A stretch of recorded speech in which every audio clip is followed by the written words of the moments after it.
6h22, estamos de volta com o CNN Money. Olha, Henrique Meirelles, um nome que aliviou bastante o mercado em geral, quando apareceu ao lado de Lula, mesmo antes das eleições, disse ontem que a reação do mercado ao discurso de Lula era esperada e óbvia. Ele disse isso ao Yuri Pita, que é o nosso analista aqui da CNN. Ele disse ao Yuri que era esperada essa reação, afinal de contas, há um aumento muito grande de incertezas e, por isso, o mercado reage assim.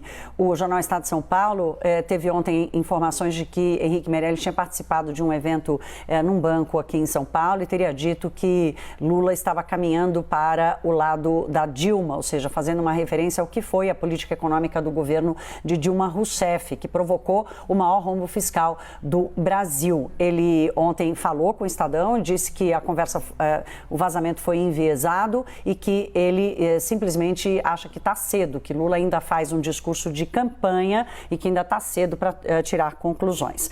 Olha, vamos chamar agora o Sérgio Vale para falar um pouco mais sobre essa confusão toda gerada pelo presidente eleito Lula. Sérgio, bom dia, bem-vindo, meu caro. Bom dia, Thaís, tudo bem? Tudo bem. Sérgio, eu queria começar te ouvindo sobre esse ruído gigantesco de informação na formação de expectativas. Nós tratamos tanto disso aqui, da importância do fiscal. Qual é o ponto mais grave que você acha, que você aponta do que provocou o discurso de Lula ontem? Pois é, Thaís, o Lula não desceu do palanque ainda, né? Depois de uma primeira semana pós-eleição que tinha sido tão positiva, tinha chegado no final da semana passada com taxa de câmbio caindo, uma sinalização positiva nesse sentido, a segunda semana foi um desastre oposto do que foi a semana anterior, com uma sinalização muito complicada vindo pela frente na questão fiscal. E a necessidade mais do que urgente agora da gente ter uma indicação do Lula em relação ao Ministério da Fazenda, né, que a gente já sabe que vai ser desmembrado, mas precisa ter rapidamente essa sinalização, porque o aumento do gasto esperado para o ano que vem já está maior do que o mercado esperava anteriormente, está caminhando para ficar entre 150 e 200 bilhões de reais. As sinalizações estão sendo colocadas também que parte desse waiver que vai ser colocado pode virar permanente, ficar permanentemente acima da regra do teto, e não há nenhuma discussão em relação à real responsabilidade fiscal que a gente precisa ter no ano que vem. Lembrando que é um ano de crise, um ano de crescimento baixo pelo cenário internacional já muito difícil, que demandaria reformas por parte do governo para evitar que esse cenário internacional contamine a gente ainda mais. Se a gente não dá um sinal fiscal positivo no ano que vem, no meio de um cenário internacional tão difícil, a gente tende a ter uma reação ainda mais negativa. E parte do que o mercado sinalizou ontem é um pouco por esse lado. Olha, o mundo não está bem, a gente está com um cenário fiscal bastante complicado e o presidente ainda está no palanque. Essas coisas ainda estão descoordenadas, a gente precisa encaminhar para uma normalização. Sérgio, a novidade do momento que nós estamos vivendo é ter um Banco Central independente. Acabamos de tratar aqui da estilingada da curva de juros, de como ela se descolou ontem completamente do patamar que vinha caminhando nas últimas semanas.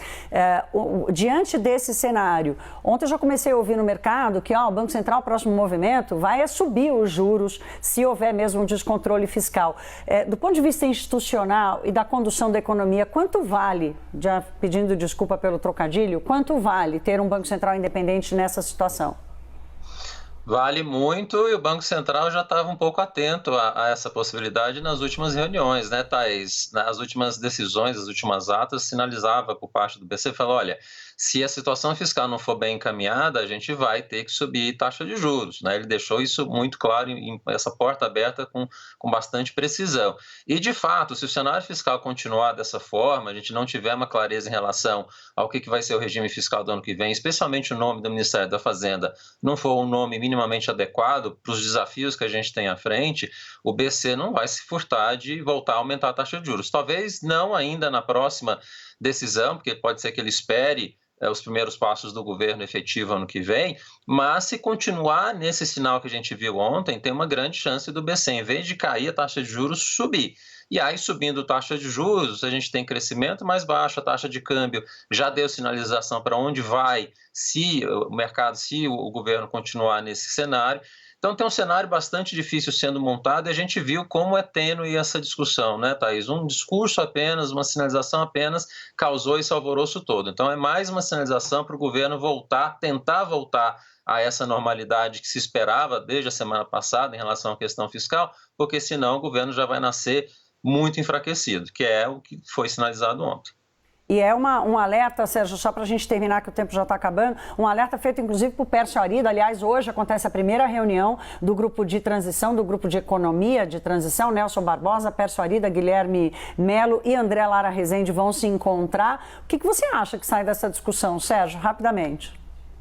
Aliás, esse é outro cenário complicado, né, Thaís? Porque quando você olha todas as equipes, pega planejamento, indústria e comércio e a economia, está praticamente o Pércio que tem um pensamento mais preocupante em relação à questão fiscal, e vai ficar difícil, de fato, você ter uma pessoa só que está olhando a questão fiscal com essa preocupação no meio de vários economistas, várias pessoas que têm uma visão um pouco mais expansionista do ponto de vista fiscal. Então, nesse cenário, sem ainda saber quem é o ministro, que perfil é esse ministro que o Lula vai querer colocar, o cenário de fato começa a ficar bastante mais tenso, né? Por isso essa decisão do ministro, logo que a gente precisa ter, e o encaminhamento, além da regra, né, do aumento do gasto para o ano que vem, o que vai ser o regime fiscal a partir de 2024, né? Então, a gente precisa ter esse caminho logo.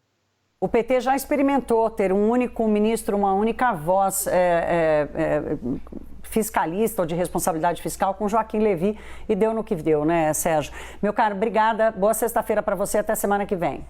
Para você, Thaís. Até semana que vem também.